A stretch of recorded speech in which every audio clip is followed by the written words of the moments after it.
बेनिखायनो बर' हारिखौ जोङो दिनै मोनसे सा सानजा भारताव बयनिख्रुइबो भाइब्रेन्टसिन हारि बायदि जोङो मोननो हादों। जुदियोबा जोङो नागाफोर बायदि, मिज'फोर बायदि, जोङो अरुणाचल बायदि, मणिपुर बायदि आलादा रायजो मोननो हायाखै, थेवबो जि एसे अट'नमि मोनदों एबा राजखान्थि गोहोखौ मोनदों, बेखौ मोजाङै बाहायनानै गावनि हारिखौ मोनसे गोथों लामाजों दैदेनलांनानै बुहुमाव मोनसे गेरेमसा हारि एबा गेदेमा माहारि महरै गायसननाय लामायाव आवगायलांगासिनो दङ।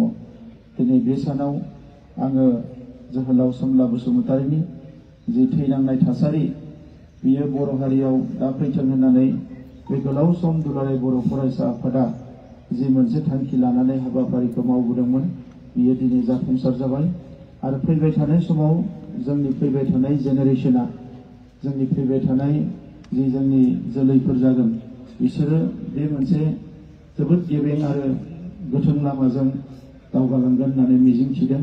दुलाराय बर' फरायसा आफादा बे हाबाफारिखौ गाजा गोमजायै खुंफुंबाय थानाय आरो बर'नि खना खनला बिनि मेसेजखौ लांनायनि थाखाय आं साबायखर बावनायजों लोगोसे एसे आगोलाव आफादगिरि बिथाङा रायखांनाय बायदिनो आंबो खावलायनो सानदों जे गुबुन गुबुन दैदेनगिरिफोरनि माखासे हाबाफारिफोरखौ जोङो गुबुन गुबुन जायगाफ्रावबो खुंनाय जायो, नाथाय जोहोलाव सोमला बसुमतारीनि जि बिथांनि जि माखासे बानबुंथाइफोर, बिथांनि साननाय हनायफोर आरो बिथांनि मावलांनाय बे बाथ्राफोरनि सायाव जोङो आसामाव रायजो जानाय गुबुन हारि नङाब्लाबो जोंनि हारिनि गेजेरावबो गुबुन गुबुन जायगाफ्राव हाबाफारि लानाय जायाखै। जोङो सरकारनिफ्रायबो नाजानो आरो दुलाराय बर' फरायसा आफादखौबो आं खावलायदों, जुदि हायोब्ला फैगौ समाव गुबुन गुबुन जिल्लाफ्राव गुबुन गुबुन जायगाफ्रावबो बिथांनि जि थैनाय सान आरो उदखारि बेरेखा सान, बेनि बागै जोंनि सुबुं समाजखौ मिथिहोनो आरो सांग्रां खालामनो हाबाफारि लायोबा मोजां जागोन।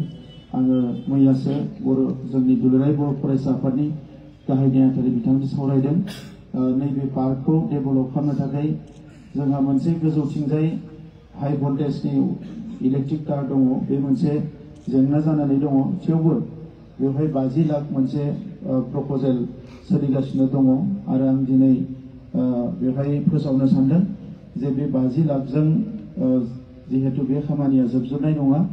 जोङो देग्लाय बोसोराव जोंनि गिबि मुंख्लं सुजित नार्जारी बिथांनि मुङावबो 2.25 कोटि फान्ड एल'केट खालामनाय जादों, सेंसन खालामनाय जादों आरो बिथांनि मुङावबो गासै दाजाबनानै 2.5 कोटि जोङो मोनसे फान्ड रिलिज खालामदों, जाहाथे जिखिनि बिथांनि मुसुखा बानायनायजों लोगोसे बेवहाय जिखिनि खामानि दङ, अडिट'रियाम डेभेलप खालामनाय, रिन'भेसन खालामनाय, गासैखौबो थाबनो खालामना लानो हायो। आं बेखौ फोसावनानै आरो बयनिसिमबो साबायखर बावनानै आरो बिथांनिसिम फिन खेबसेबाव आंनि गोसो गोरबोनि सिबिनायखौ बावहरनानै आंनि बुंनायखौ बेवहायनो फोजोबबाय। गोजोन्थों। मानगेदेर बिटिआरनि सिएम बिथांनिसिम रोजा रोजा साबायखर बावबाय आरो बे समाव आलासि सिनायथिनो आरो बरायनाय आङो मावफिननो थाखाय आङो सिगांदों। बे समाव बर' बिमा गौथुमनि आफादगिरि लीला बसुमतारी आब' बिथांखौ गांसे आर'नाइजों बरायनो थाखाय गुरै खावलायबाय। बर' थुनलाइ आफादनि नेहाथारि सहेन बसुमतारी बिथांखौ गांसे आर'नाइजों बरायनो खावलायबाय।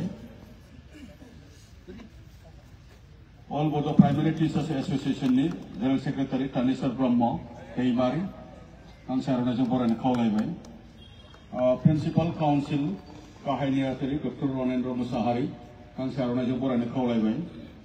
अल आसाम ट्राइबेल संघनि एडभाइजार जगेन नार्जारी मानगेदेर बिथांखौ गांसे आर'नाइजों बरायनो खावलायबाय। अल आसाम ट्राइबेल संघनि आफादगिरि सुकुमार बसुमतारी बिथांखौ गांसे आर'नाइजों बरायनो खावलायबाय। इउपिपिएलनि सेक्रेटारि बिना गयारी बिथांखौबो गांसे आर'नाइजों बरायनो खावलायबाय। बर' थुनलाइ आफादनि ट्रेजारार सतीश ब्रह्म बिथांखौबो गांसे आर'नाइजों